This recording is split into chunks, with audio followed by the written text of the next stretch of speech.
Hello, everybody, and welcome to the afternoon tune. I'm your host, Josh, and with me is my special guest host today, Mike. How's it going there, Mike? I'm doing good. Just got back from hanging out with some friends.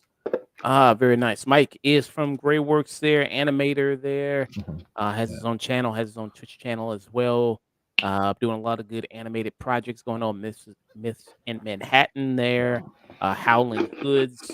Mike, let people know about you, what you got going on, what you got coming up, man. I of course, as mentioned, I'm a indie animator, writer, creator, all that stuff, and I work on Miss Manhattan and Howling Hoods, now Entangled, the Rapunzel story.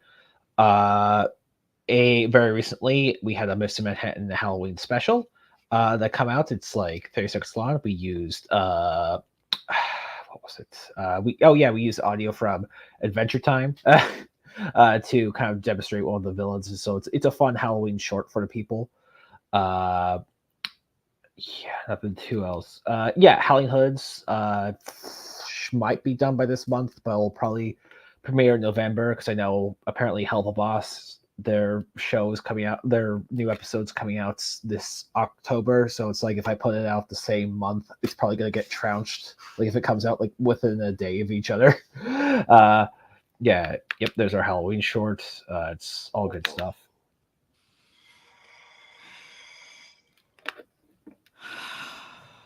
Before there was time, before there was anything, there was nothing. And before there was nothing, Can you get in trouble at all for using Ron Perlman's voice? there were monsters. Well, I guess it's too late now. Yeah, I mean, there have been like animation tests before with other writers, so it's a common thing. It's like an AMAC. I'm not saying like, oh, I own Adventure Time or whatever. No, and of course, not using AI. So Yeah. All right. Yeah, very nice. And this is your YouTube channel here. People can check you out there. Gain some subs since last time. yeah. People seem to like some of my animation memes. Yeah, so almost getting to 1,000 right there. Pretty nice there. Yeah. Very, very good stuff. I think you would gain a lot more subs there. You talk about your experiences as working at haunted houses there. Oh yeah, that was awful. Yeah, God, seeing every haunted house story. Yeah. I think you gain a lot more subs there talking about your experiences there. Maybe. Yeah. God, I remember I saw there was like Netflix or like a Hulu documentary of like, this man who has an extreme haunted house where he's awful to the guests and puts them through like terrible situations. I'm like, good. I'm glad. Yeah. I forgot what's that dude's name. Dang, I forgot the guy's name there. But yeah, he basically tortures people. Yeah, but you sign a waiver to get in, but it's like, oh yeah, Macamini Manor is what it is. God bless him. Just I think he was a former military guy or something like that. Yeah, I think it was in the Marines, and now he's just like he's drowning people basically and all that stuff. It's like, but. Yeah. And then I think some of the videos he can't even show on YouTube because they're so extreme of what he does to some of the people there. But yeah, a lot of people reported like having psychological issues afterwards and all that stuff like that. But yeah, if people want to check it out, Jay Arbery, who's a commentary channel. Oh yeah, I know that guy. Not personally. I know of his work. Yeah, he did a video about it, about explaining all the sickest man on YouTube. Nice. Right here, where you can talks all about this guy Russ McCamey there. Yeah, talks all about what he does there. There was one really bad incident when I was working there at a haunted house. It was like I was 16. Apparently, there were people waiting in line for either a ride or to go in the haunted house, and there was like two grandparents with like their grandson, and like these group of teenagers like passed them through, and the little kids say, "Hey, you can't do that. You come in front," and the teenagers just started beating the shit out of like the kid and the grandparents. I think they killed the kid. But that was like really big news when I was working there. Like I want to say it was 2016, 2015. Why did they just start beating shit out the kid? Yeah, I guess it's like, oh, I'm at an amusement park, just time to be the worst version of myself. Yeah. I mean, I'd love to hear those stories. Yeah, you and another person going back and forth about different scars you suffered. Yeah, the war. Yeah, but yeah, it was kind of cool because we did have like makeup people from like The Walking Dead and some other horror movies kind of come in, and it's fun at first, but then it's like, oh, because I was in the, oh my god, Splash Zone. It's a water pit at Six Flags Chicago. It's filled with water and it's got like you're in this bouncy thing, you go bam bam bam, but like during October and like fall they drain it, so it's like you're there and it's like it's kind of cool, but at the same time it's like because that was like a super damp like area and you have to basically be in like the trees, it's like you're gonna get like attacked by like mosquitoes and like bugs and stuff like that. It's just it's not fun. Yeah. But people can check you out. You're also on Twitch there as well, twitch.tv. People type in Grey Works, people would find you there. Have you done any recent things there on Twitch? Not too much. I think the last thing was a stream I did. Yeah. You don't have any videos up right now, but yeah, people can go check you out there as well. Maybe they can catch you streaming there once in a while. Yeah, I stream every now and then. Stream every now and then. So that'd be awesome if people check you out then. So yeah, very nice there. Everything Grey Works there. People want to support your Twitter, Instagram, Blue Sky, everything like that. Yep. Indie Animator doing this in Manhattan and Howlin' Hoods there. So very cool. You've been on the show many times before, reviewing many of things with me there. I was gonna also possibly discuss Dragon Ball with you, but there ain't really much to talk about. It's really just the first episode, and it's mostly exposition. Yeah, not too much. The only thing you can really want to talk about is like the lore that comes up and like the implications of like that one Namekian. What are the implications of that one Namekian? Like, he's more sinister and like villainous. Oh, okay. But yeah, so there's a new Dragon Ball series out right now. It's supposed to be what, 20 episodes, I think. This something like that. Last thing Toriyama worked on. Yeah. And so it has where, the characters, the Z Fighters get turned into first graders, and they are, I guess, trying to reverse it. I guess is the main story here going on. But yeah, you kind of got that going on. How do you like the animation in it? It's nice. It's very cute, very plush. Kind of a bit more chibi oriented, which is interesting. And it's also nice to see like Goku, Vegeta, like or like all these characters in different scenarios where it's like they feel threatened, but it doesn't feel like stupid because it's like, oh yeah, so it's nice that like not every threat is like, oh, this guy's gonna blow up the universe or stuff like that. It's like, oh, now it's like just some goons can potentially threaten them. So yeah, I mean the first episode, it's mostly just exposition, kind of explaining different arcs of it, like the Majin Buu stuff and that. Do you think you have to know a lot about Dragon Ball in order to watch this series or get into it? Maybe just because it's that thing of like there's a lot of stuff in Dragon Ball that happens that's like out of context. It's gonna be kind of crazy. I think you need like at least maybe if you've seen Kai and like some of the Super movies, you'd be good. But yeah. Okay. Yeah, and I think this is also premiering in theaters as well. I think some of the couple episodes. They also did that with Dan to Dan. They also did that. Yeah. I've been meaning to watch that. People liking that grandma on there. Yeah. Well, yeah. It's also nice to see Goku back with the power pole. Yeah. I've always like. I don't think there's ever been like a lore to it, but like I'm not sure if it's like indestructible or not, but that might be the reason why he stopped using it, because it's just like, oh, now that Goku could like just blow up a planet, the power pole is gonna shatter when he uses it. Because he mostly used it because he was like so short, right? Just that thing was a reference to like the Monkey King and like the whole. It was used as basically a reason for him to get to Kami's lookout, but like after he connected it, he's like, oh, I'm not using it anymore. Do you like that? You like Dragon Ball? Or do you like Dragon Ball Z better? I love it all. It's tough to choose, honestly. I think I like Z better because it does have like my favorite arcs with like Piccolo and stuff like that. But overall, like they're all very good. And it's like they're each their own thing. Okay. Yeah. I think I prefer maybe Z there. Mhm. The stuff with the Cell arc. Yeah. That one. Yeah. I think I Dragon prefer. Ball's definitely more comedy oriented. When Z's like it's still there's still humor in it, but it's like it became more serious. Yeah. And with Dragon Ball, yeah, there was a lightheartedness to Dragon Ball that was appreciated. It was more simpler. It wasn't always like blowing up the planets in the world. Yeah. There was like just competing in a martial arts tournament. Yeah, more of a sense of adventure than like, oh, you have to fight space tyrants. Yeah, which was appreciated there. I haven't watched Dragon Ball in a long time. I haven't watched that there in a long one. When's the last time you watched all of Dragon Ball and Dragon Ball Z? Actually, I think around like Toriyama's passing, I decided to just rewatch the whole thing. How long did that take you?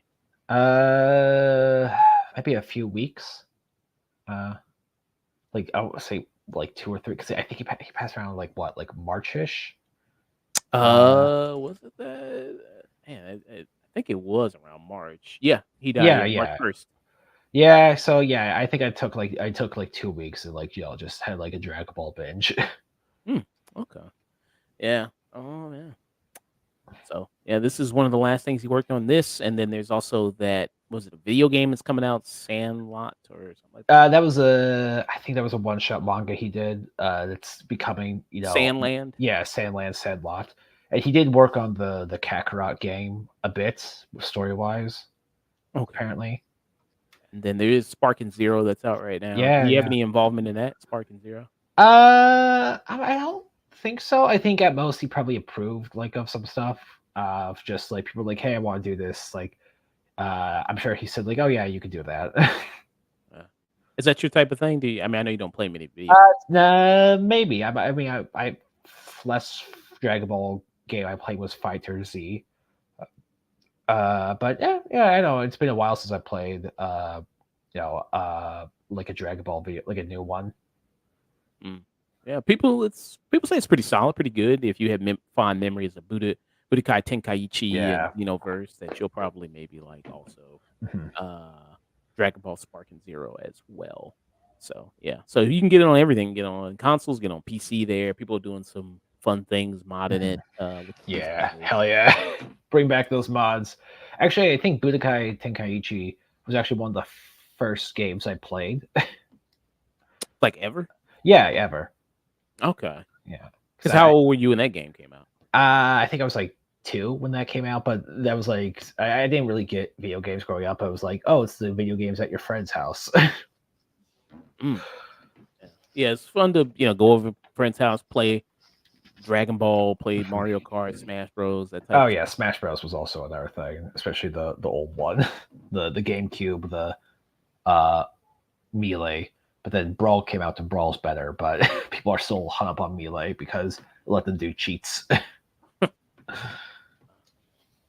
But yeah, and we got some good stream for you today, and then also tomorrow. I'm gonna be streaming tomorrow with Sage from Rated Infant Maturity. I'm gonna be doing Batman Mask of the Phantasm review for that, and also I'm gonna be doing a mid-season review of Penguin. Nice. Do that. Yeah, new episode's coming out today. Yes, yeah, it is coming out today. This will be the 5th episode coming out today. So there's that. Friday, if Dust can join me. I got a lot of reviews Friday, because Friday I have to review The Apprentice, which is the Donald Trump movie. Sebastian Stan. I got to do Woman of the Hour, which is the Anna Kendrick movie that's also on Netflix. Venom: The Last Dance, that's out there. With your double, he's in that. So got to review that. Your Monster with Melissa Barrera. We Live in Time. If I get a chance to see that, I will review it. That's the movie with Andrew Garfield. So with and Florence Pugh. The rom-com and the horse. Yeah. So I don't know what that's about. It's like she dying of cancer or something. I don't know exactly what it's about, but something like that. But yeah. So you got that. Yeah. And so I got a bunch of stuff I got to review that Friday. A lot of stuff there.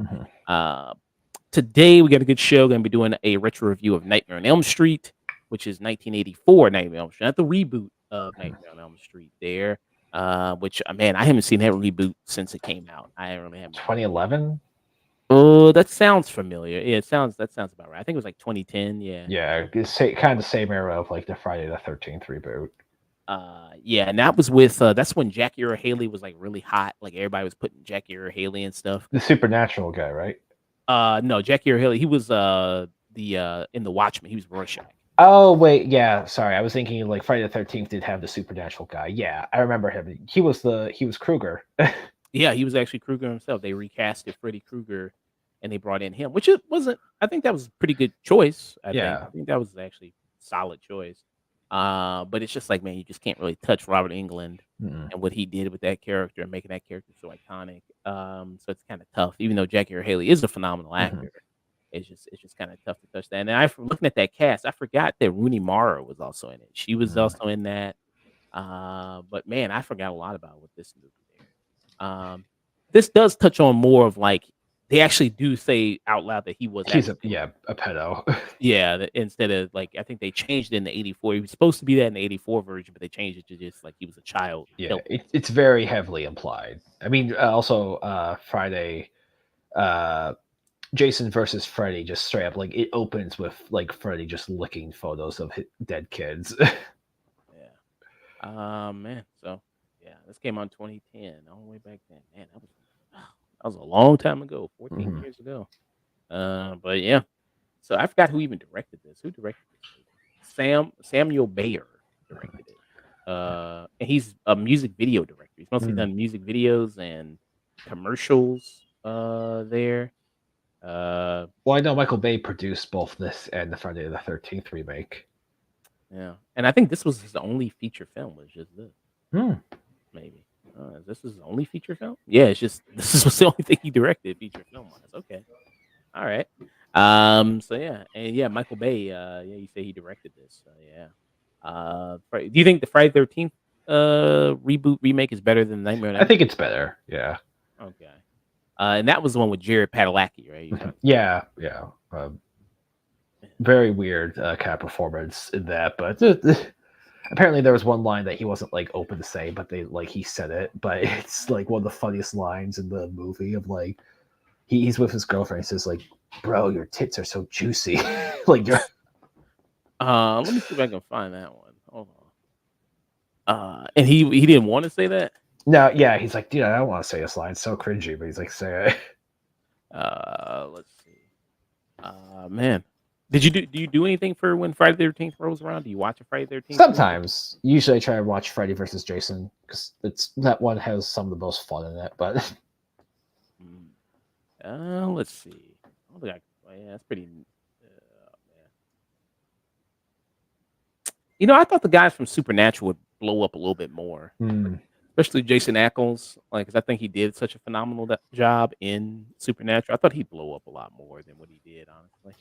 I mean, he's in like a lot. He was Jensen Ackles is like he's Soldier Boy. He's in he's Jason Todd and a lot of stuff.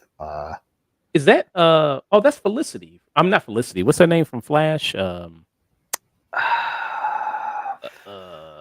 Damn. I ain't watched that show in a minute, but I forgot her name. Yeah, but this chick from Flash is nice. Okay. Yeah. All right. Good for her. Yeah, that's where all actors get their start. Shitty horror movies. Everybody gets their start there. It's our version of Doctor Who. Being a remake of a horror movie, yeah, a lot of big people get their start. But yeah. So we got a good show there. Future shows that are going to be coming up as well, and then as always, going to be rating somebody after this. Going to be rating Cal. Maybe he's on playing Minecraft. Who else is on? Dante's on right now, so maybe rate him. So Melis Chloe's playing that Apex Legends right now, so maybe give her a raid there when given the opportunity. If they are still on, and if anybody had any suggestions, please let me know. I love to give people a raid I've never have before, so that'd be awesome. All right, I'm gonna queue up this stuff for Nightmare on Elm Street. We can get going on this. Very, very good.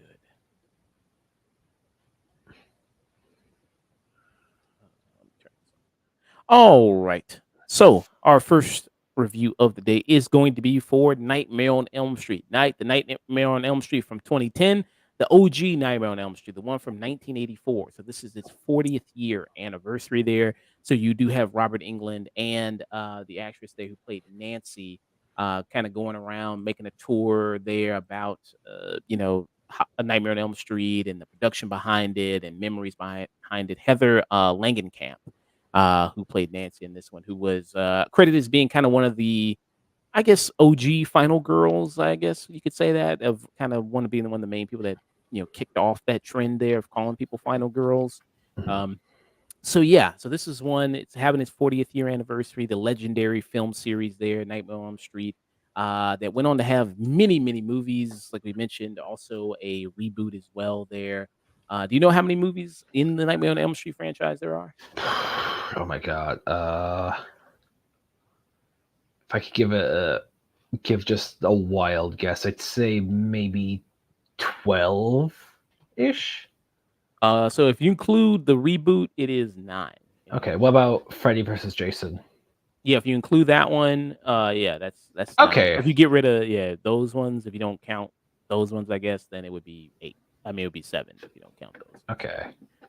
So you got Nightmare on Elm Street, you got Nightmare on Elm Street 2, Freddy's Revenge, then it's Dream Warriors, which I think Dream Warriors is the best Nightmare on Elm Street for me personally. I think that's the best one. Then you have the Dream Master, the Dream Child, the Final Nightmare, New Nightmare, Freddy vs. Jason, and then the reboot, which was in 2010. So we haven't had a new Freddy movie since 2010. Yeah. We've had tons of comics and books and games and all that stuff, but and this was directed by the legendary Wes Craven there. Rest in peace to him. Wes Craven counted as one of the masters of horror, of the horror genre, of the slasher flick there. Him, also George A. Romero for what he did with zombies, also is credited as one of the masters of it. John Carpenter, kind of the forefathers there of horror movies. What is Nightmare on Elm Street? If you've never heard about Nightmare on Elm Street before, never heard about the Freddy character before, what is this all about? Well, you got a character by the name of Freddy Krueger there who haunts people in their dreams. There's a connection with him in the town there, and he is out for revenge against the kids there that with their parents, what they did to him.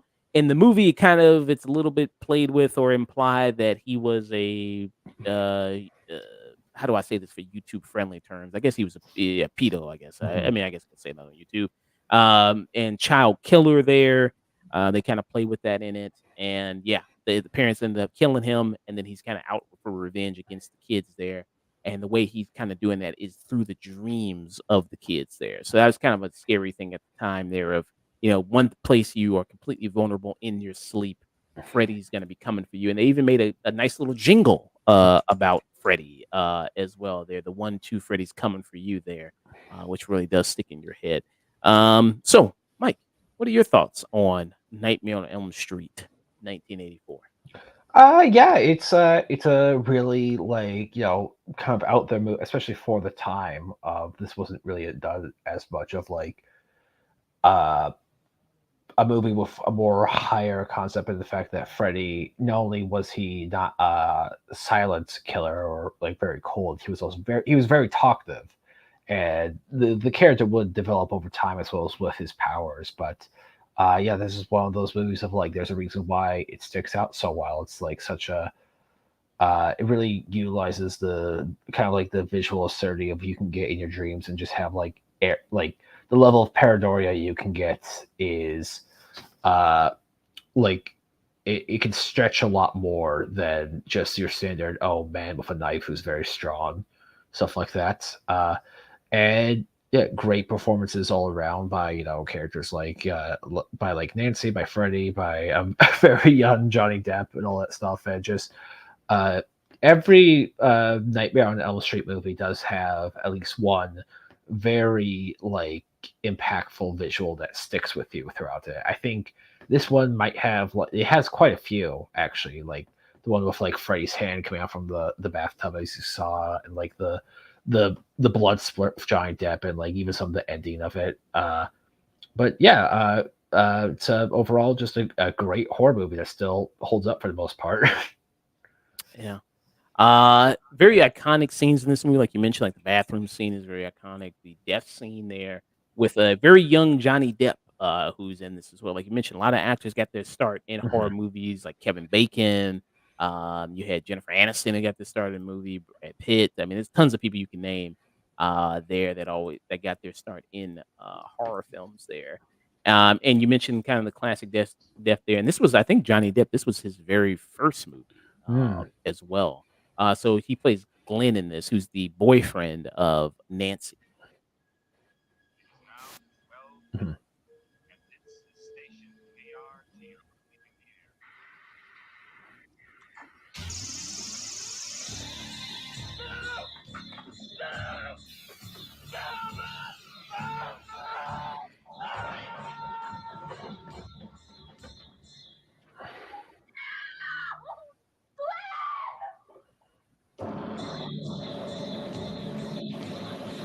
And that was a really cool effect. Like the little Yeah. blood just kind of comes on like that. Like that was really good, really kind of well done. Mhm. Man, Yeah, it's something about all these movies is that like it's very a lot of them do also have like because Wes Craven only directed this one for I think he might have like come in a bit for like the like New Nightmare, but it's always a very different like visual style, but like it's a lot of like people like pushing like what they can do with like the resources they have to reach that uncanny level of effects and like especially with some of the kills and the fight scenes. yeah. Do you have a favorite kill in the movie? Was it the Glenn kill or was it another one? Probably the Glenn kill. Honestly, yeah, because it's such a noble moment of them. It's like one of the things that like everyone talks about or like knows that visual very well, even if you just have like a passing knowledge of horror. The Tina kill, who was also a friend of Nancy, was, I think, a good one there of Mhm. how they kind of had her. I don't know now. I don't know if because I watched Scary Movie that maybe it looks a little Yeah. goofy Yeah. now after seeing kind of Scary Movie there. Mhm. And you have Daniel Garcia. He says good horror sequels, Evil Dead 2 and Elm Street 3 Dream Warriors. Yeah. Mhm. Um, not very much. I think Dream Warriors is the best out of the like I said, Mhm. Nightmare on Elm Street franchise. What about you? What do you think is the best one? I think 2 or 3 is my favorite. Which one is the one with the?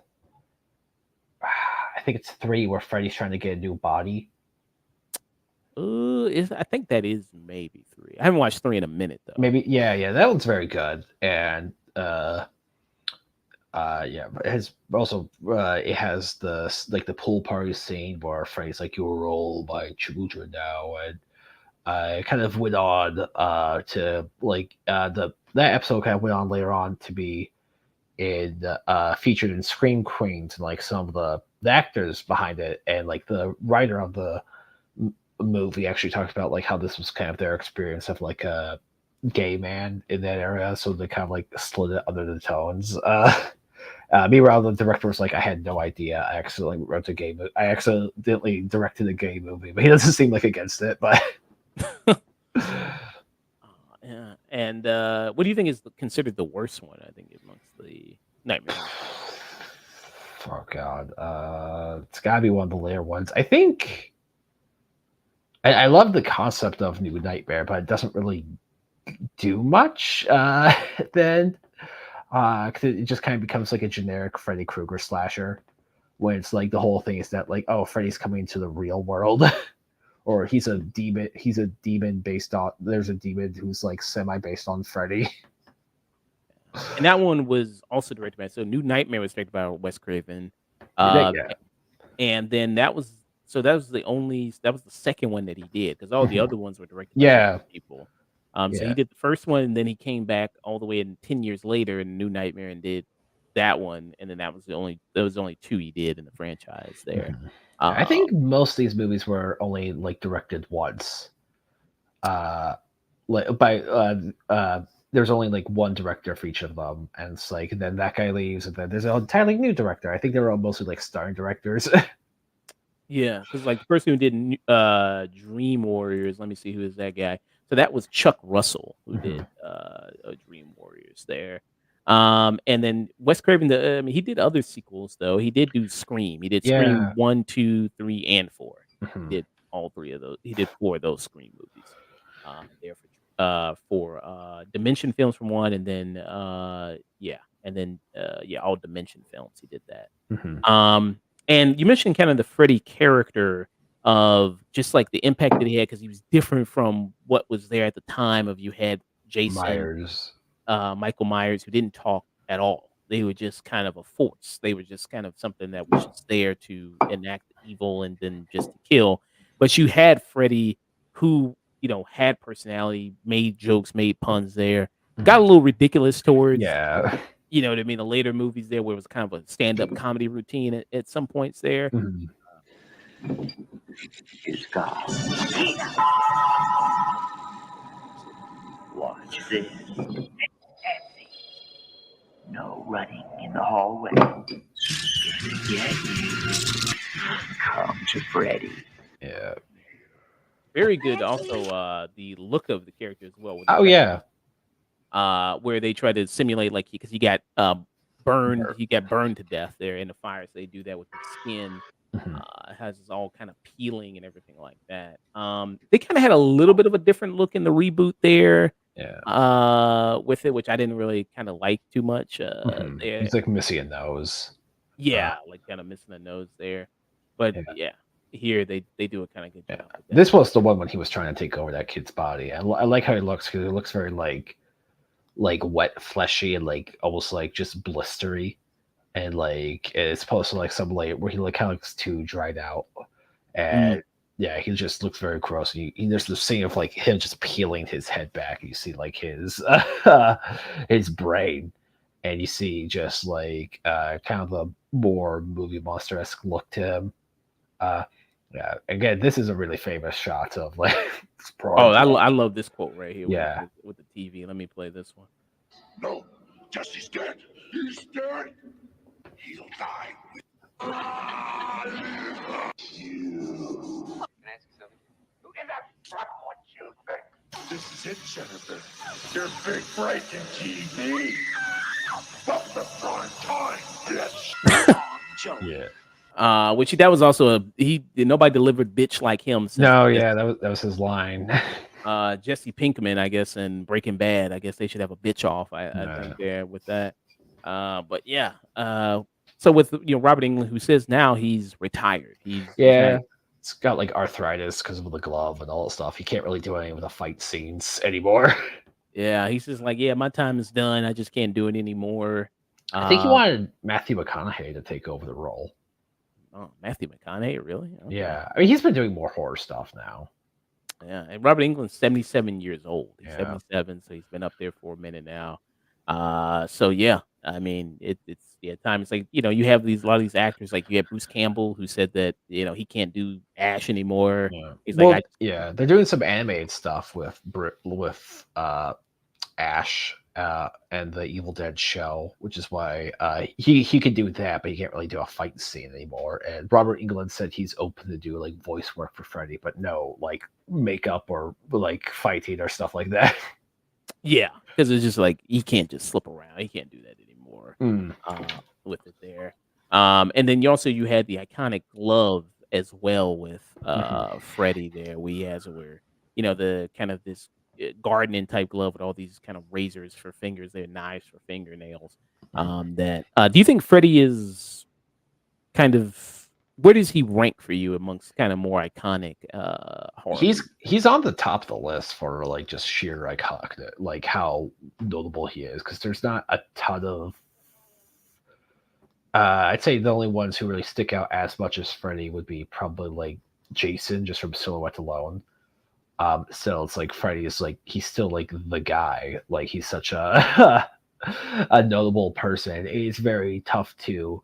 There are very famous, horror characters and horror villains in general, but like if you were to kind of put like a tier list or like a top 10, it's like there's a reason why Freddy is so notable. Not only the fact that he's had so many movies, but he can be very. I think a lot of Freddy's best kills is like that kind of involve the more psychological horror and like almost like crafting a personal hell for each of them. If like the girl who had like a drug issue, he had like needles form on his and gave her like an overdose. but yeah, there are also just some very, very graphic kills, which are still can still work.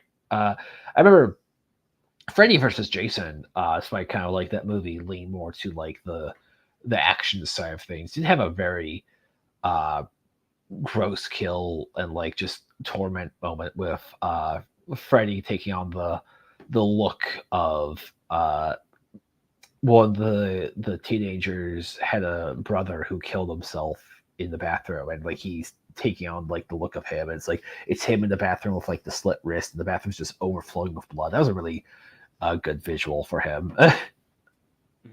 Yeah, especially when the later movies it gets into playing with the dream world and then what he can do, and Yeah. like I said, getting into people's fears and playing with that more, which was really good. Like you mentioned, the drug scene there, and then also we had the scene where he came out of the TV and then killed the woman there with the TV. So yeah, I like that a lot Mhm. with Freddy, and then playing with that, and then playing with kind of the dream world there. Yeah. Do you think the logic, the consistency of the lore of Freddy kind of makes sense of like, Not terribly, but there's a lot of lore in this universe. There's like the Necronomicon, there's what Freddy can do, there's the Dream Demons, there's the fact that Freddy is technically a fictional character that knows he's a fictional character, then comes to the real world while also being a demon. But it's one of those things of like Freddy, you can't just give the excuse of, well, Freddy's strength and powers kind of like vary on like how much someone is afraid of him and how sleepy they are. So it's like it's a base by base kind of thing. Because I remember in the first movie when people die, they're just corpses when they're dying, despite like what happens. But then you have Johnny Depp who dies, and he's just a geyser of blood. And in like other movies, like the infamous like You Want to Suck face, and he like drains all her stuff. She's like sleeping in class, but people think she's like having like a heart attack or something, or like she's just having trouble breathing. When it's like, well, all her organs are being drained in her dreams. It's like what Freddy can do? What can he do? Is it like something he can really control, or is it just like it? I think the real answer is that it's just like different directors who kind of don't want to do too much research and just want to make their own movie. I guess it's kind of like whatever kind of goes. I guess whatever Mhm. director there, it's not really any strict consistency. No. I guess, Which is fine. It's especially with this kind of movie with more of like just the horde. It's just like it's more dependent on circumstance, and most of these movies do have like a story to them to a degree. So it's like that does help as opposed to like just I don't know, some like the later like Friday the 13th movies that's like the lore's just like way more whatever, and there's like just no story. Like in Jason Goes to Hell, where it's just like there's like a weird bounty hunter, and it's like the stuff with Jason's heart is just kind of like all over the place, and like different weirdos and all that. But like here, it's like there's like we follow like the more there's like stuff of like there's characters with like pills addiction, or it's like they're dealing with like abortion or like abusive parents and stuff like that. Even Jason versus Freddy kind of had that with the main female lead, and the fact that her father was kind of like she had a very strained relationship with her father, and the fact that like she's dealing with like the death of her mother. Mention kind of some of the characters in this other than Freddy. You have Nancy Thompson, Yeah. girl in this. It's played by Heather Langenkamp. And like I said, kind of up there amongst Mhm. girls being remembered there, being one of kind of some of the OG final girls, like with her, with Jamie Lee Curtis, as Yeah. well as Laurie Strode. Maybe some people also Sally. who's Sally? Sally was Texas Chainsaw. Texas Chainsaw Massacre there, as well. What do you think about Nancy? I like her. She's nice. She's very she very much has a personality. I wonder how much of that is in the script or how much of it is just the actress herself's like just natural likability kind of coming through. Because Nancy's like she fights in front of people. She's like a bit more like upward and crude at some points, and she does have like a kind of a volatile relationship with her mother throughout it. Yeah, she is a little bit of a bitch towards her mother. Yeah. a little bit kind of bitchy to her mother, but it's classic teenage things there. Oh yeah. That you have.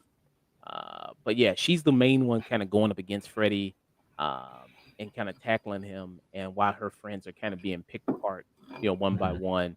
And she learns about the trick to Freddy, and you can't go to sleep and Mhm. things like that. I mean, her boyfriend Glenn is Johnny Depp, kind of fucking useless in it, really. Yeah. I mean, he's kind of doesn't provide much support there while she's kind of tackling this. Yeah. Um, so you kind of have that kind of going on. But this is a good scene with her right here. I'll play this. Glenn, don't fall asleep.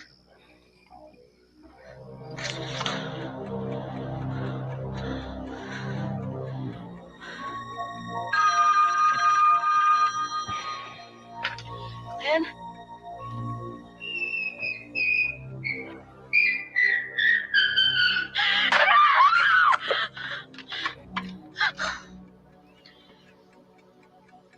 Oh, brilliant. What if Glenn tries to call?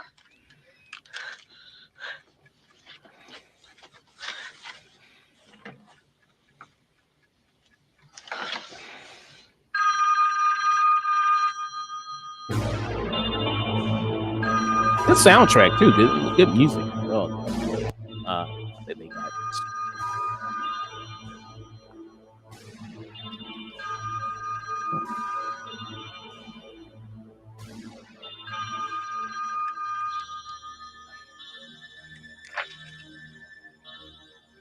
I am your boyfriend now, Nancy.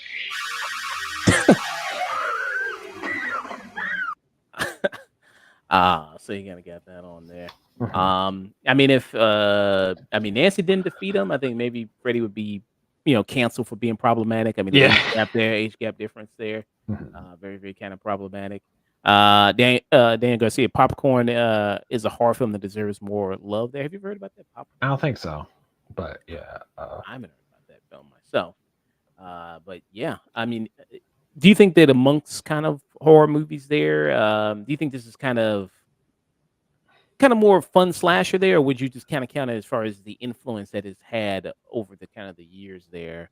I think it's a fun slasher a bit, but it's also that thing that like it grew over time. And yeah, I'd say the first three does present like Freddy as like being like genuinely scary and stuff like that. As opposed to like later on, he just becomes like very like we're almost like rooting for Freddy in a weird sense, Mm. which is something. Actually, I saw an interview with Damien Leone with creator of Terrifier, and he was talking about Art the Clown and like how he doesn't want people to get too comfortable with Art the Clown in his movies because like he wants Art to still be like the most like likable. Like he still wants Art the Clown to be like the most like he wants him to be entertaining, but he also wants him to be like the most hateable villain you'll see in a while.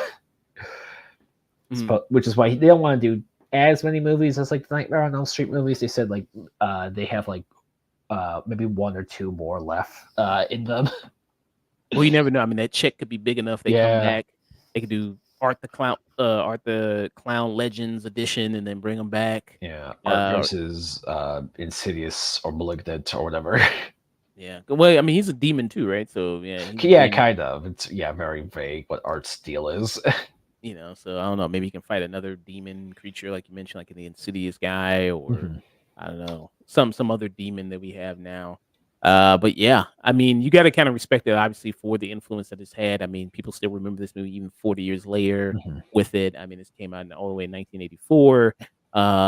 Do I think it's as good as a movie as something like the very first Halloween? I don't think not that, or the first Texas Chainsaw Massacre.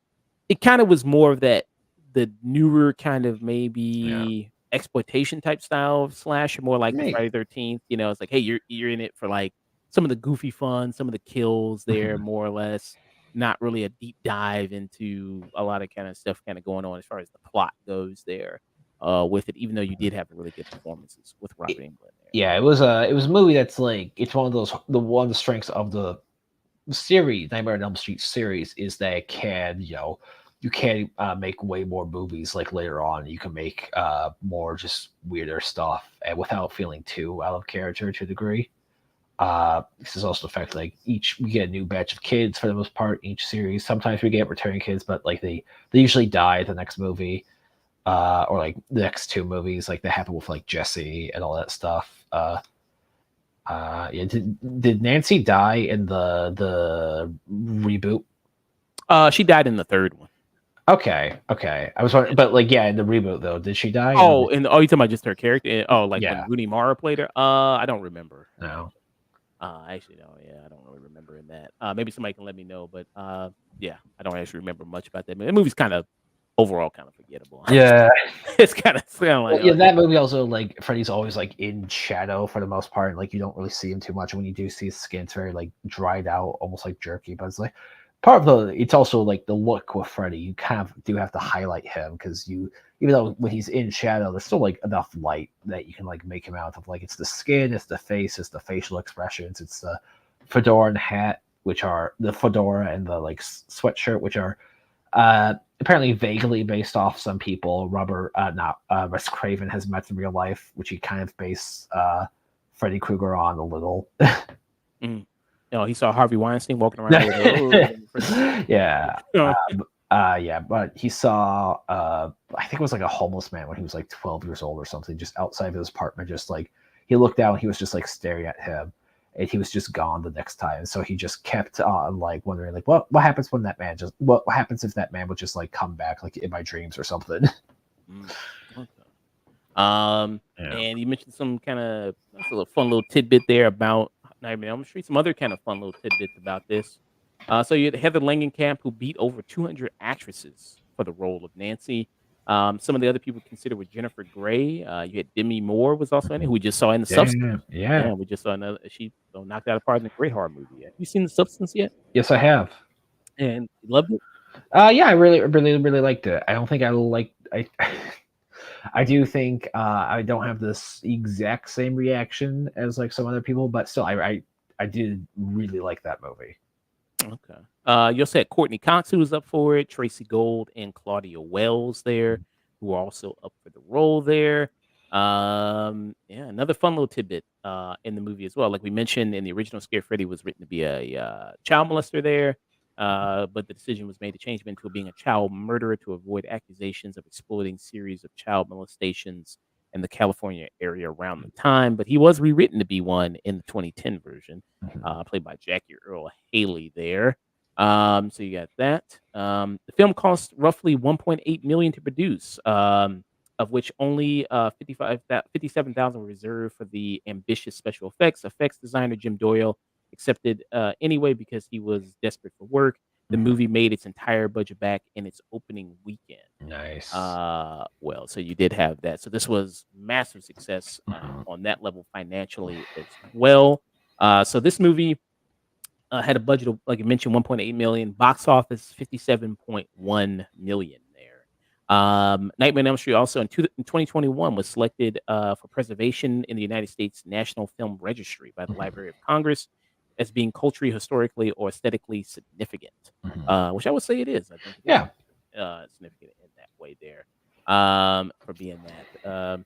So yeah, it's considered one of the greatest horror movies ever made there. I think Freddy vs. Jason for me has a very fun place in my heart. I think of course, same too. A lot of good times there.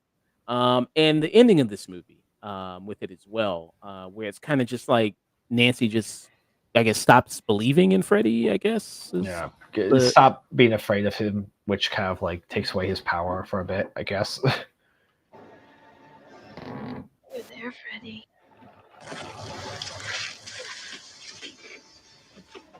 You think you're gonna get away from me? I know you too well now, Freddy. You die. It's too late, Krueger. I know the secret now. This is just a dream. You're not alive. This whole thing is just a dream. I want my mother and friend again. What? I take back every bit of energy I gave you. You're nothing. You're shit. No! Oh my God! I turned into static TV. Yeah, But then he comes back at the very end. It's like, well, what is Freddy like? That's another thing of like it varies director for director. Is Freddy in the real world? Is he not? Is he still dead? Is he like just in dreams? Is he? So how does it kind of work? Because if it's so people, do they just make it real because their Yeah. mind is doing it? Well, I So remember in Freddy versus Jason, the very ending has like Freddy actually he gets pulled back into the real world where he just gets a real trouncing by Jason in just like a minute, which is always makes me laugh. yeah, because he only has power. Yeah, because when you drag him into the real world, he's basically He has some powers, but he doesn't have as much powers because in 3 he also gets into the real world for a bit, and he's able to do some magic. He's like he has some demon physiology, but he's still like he can't like manipulate the whole world like in the dream world. yeah. So Jason is much stronger than him in the Oh, real yeah. world, and then obviously Freddy in the dream was gonna be stronger than Jason, because that's his realm, that's his playground, Yeah. what he kind of does there. So yeah, I guess I mean don't think about it too hard. As far as the logic of trying to figure out the exact science of that, of what's kind of going on in the dream world and everything like that. But still fun though, still great performance from Robert England, and he obviously this burst him into a bunch of Oh success, yeah. and he's become an icon because of this role of Freddy and kind of what he's done with that. Yeah, definitely one of the best horror movie villains that we've ever had. Big ups to him and what he's kind of done there. Yeah. It's also done like a lot of voice acting stuff as well, like the Riddler in Batman 2004. He was voice Scarecrow in the one video game. But yeah, he's just like he's kind of the guy for Freddy. Like he's the blueprints, and for someone like with Jason, you do need someone with the physicality. For like a live action Freddy, it's going to be very hard to replicate that without Robert England. Yeah, and I think with the remake, when they did the 2010 remake, Jackie Earle Haley, who great actor, I mean, Yeah. really great, but he didn't match the personality, the like sort of the charisma of Freddy with the jokes and everything like that. Like from what I remember, that movie was just mostly They tried to keep it more serious, more scary, a threat there, as opposed to more playful and everything like that. So they tried to do that with him there. But some recent things that Robert England has popped up in. He was in Stranger Things because Stranger Things was all about the 80s. Yeah. So he did pop up there for an episode there. He was on something called Curses. He was the voice on that for a few episodes there. He's done some also superhero stuff like Lantern, the animated series, Teenage Mutant Ninja Turtles there. He's done some animated stuff there, voice work. You had that. You had a time when he was also a rap star with Freddy, where he had his own rap song there with them. So he's been in video games, like you mentioned. He was the Scarecrow in Injustice 2. So He was Anti-Pop's regular show. yeah, he was in that as well. So also he was even a Mortal Kombat guest character as Freddy Krueger popped up in that in one of the games, which I do remember that, which was very nice. What would be your final thoughts and rating for Nightmare on Elm Street 1984? Nightmare on Elm Street is one of the horror movies in like cultural osmosis, and it's just one of those things it's a staple.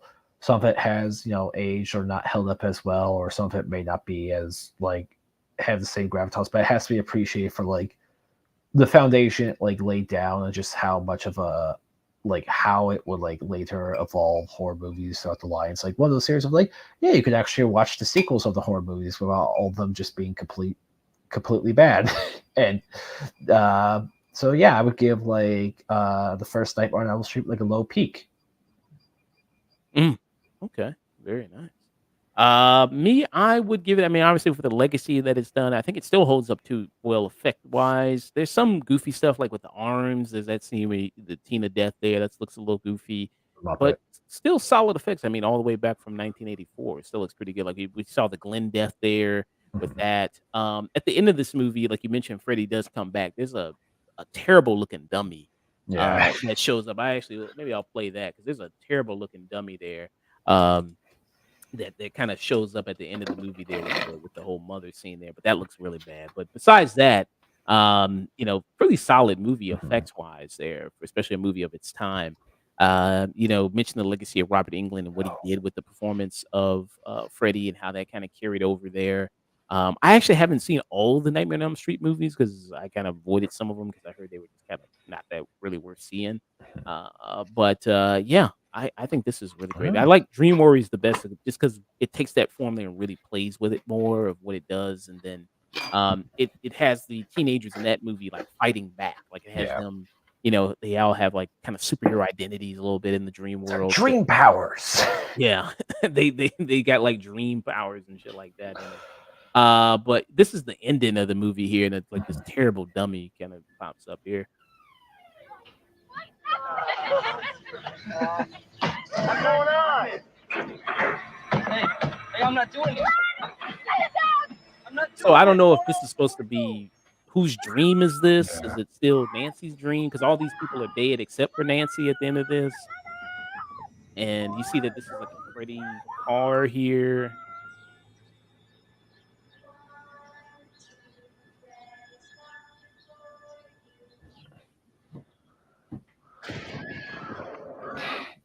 Like, oh my god.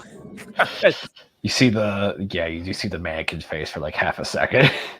Let me see if I can pause it just right where it kind of maybe has it. Let me see if I can do that. Let's see. Hold on. Let's see if we can actually see it. Right? Oh yeah, yeah. Right Just a straight up mannequin. Oh man, yeah. Yeah, the head falls off. I'm pretty sure. Yeah, the head. You see, look, the head comes, kind of pulls it through that. Yeah.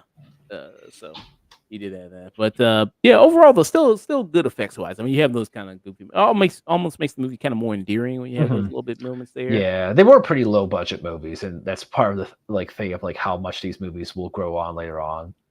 And like especially with like even like later movies with just one-time directors doing it, it's a great demonstration of like the stuff they can do and just them showing off like how creative they're able to work in like such a small field.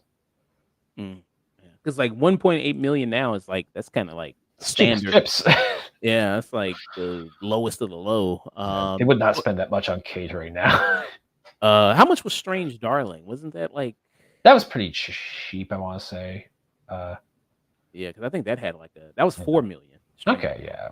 They only had a handful of actors as well.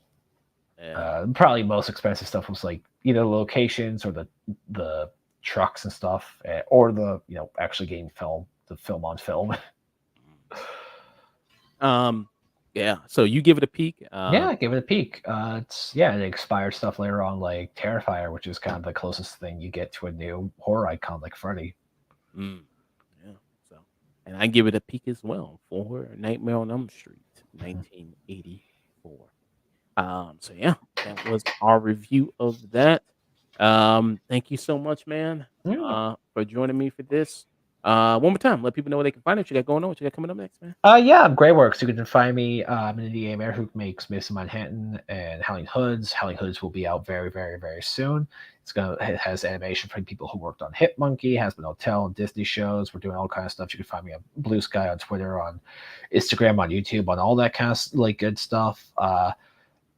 And of course, like you're gonna see like tons of stuff. If you like horror juice and stuff, we do stuff that's very similar to horror on my on our animations. And I also talk about media in general, such as like Planet of the Apes or Barry or like Venture Bros, all those kind of stuff. But thank you so much for having me. All right, man. And this is your YouTube right here. Yep. And out there, I make memes for days. Yeah, you'll love them. But all right, man. Yeah. Yep. Thanks for having me. Bye-bye. All right. Should I wait for Chris? All right. I'll end the stream for now, but I'll be back and I'll do another half of the stream with these other reviews just in a moment here. Thank